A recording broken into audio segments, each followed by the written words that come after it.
ভর্তা দিয়ে যে কতগুলো ভাত খাওয়া যায় অন্য কিছু দিয়ে কিন্তু অত ভাত খাওয়া যায় না, কারণ মুখে রুচি আনতে ভর্তা কিন্তু বেস্ট।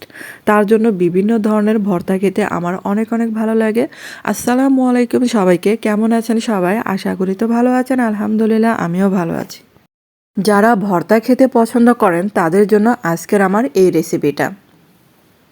আর আমার চ্যানেলে যারা নতুন জয়েন হয়েছেন, এখন আমার চ্যানেলটাকে সাবস্ক্রাইব করেনি, তাদের কাছে অনুরোধ রইল প্লিজ চ্যানেলটাকে সাবস্ক্রাইব করে আমার পাশে থাকবেন। চলুন দেখি আমার রান্নার প্রস্তুত প্রণালী। প্রথমে এখানে প্যানের মধ্যে আমি সাদা তেল দিয়ে দিলাম, আর এখন দিয়ে দিলাম কাঁচা টমেটো। আবার কাঁচা পাকা টমেটো দিতে পারেন। এখানে একটা কাঁচা পাকা টমেটো ছিল, সেটাও দিয়ে দিলাম। আর এখন যেহেতু টমেটোর সিজনে এই ভর্তাটা মিস করবেন না। তারপরে যে সাথে আমি আলু দিয়ে দিলাম, আর এটা নতুন আলু যেহেতু খোসা সহই দিলাম। আর এখন দিলাম কয়েকটা কাঁচামরিচ আস্ত, একসাথে দিয়ে এগুলা ভেজে নেব। আর ঢাকনা দিয়ে ঢেকে রাখবো এটা সিদ্ধ না হওয়া পর্যন্ত।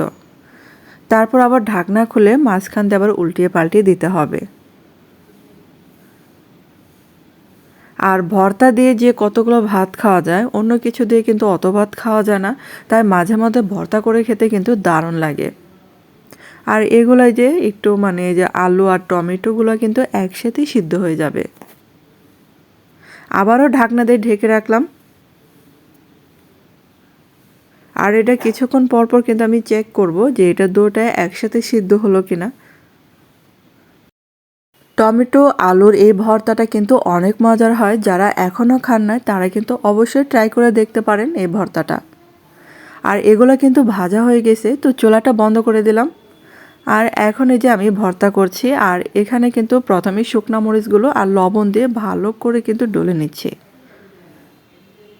আর যে যতটা ঝাল খাবেন সেটা বুঝে দিবেন ঝালের পরিমাণটা।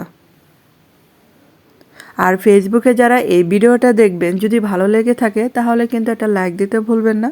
মরিচটা যখন গুঁড়ো করা হয়ে গেছে তখন এই যে ভাজা উপকরণগুলো দিয়ে দিচ্ছি এখন।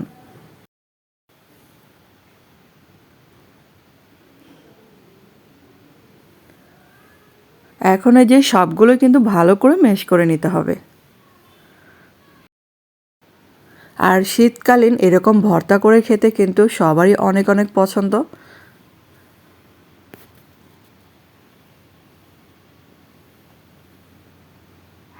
আর সবগুলো এরকম করে ভালো করে ম্যাশ করে নিতে হবে। আর এখন এই যে এখানে কিছুটা কাঁচা পেঁয়াজ দিয়ে দিলাম, তারপর দিলাম ধনেপাতা কুচি। এখন আমি হাত দিয়ে সবগুলো মাখিয়ে নিচ্ছি।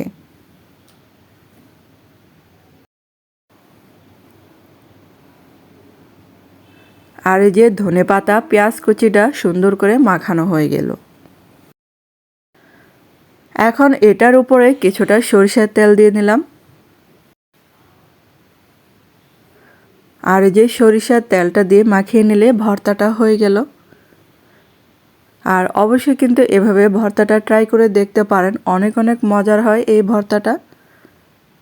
তো আমার ভর্তাটা কিন্তু হয়ে গেছে। আর কেমন হলো বন্ধুরা অবশ্যই কিন্তু কমেন্ট করে জানাবেন।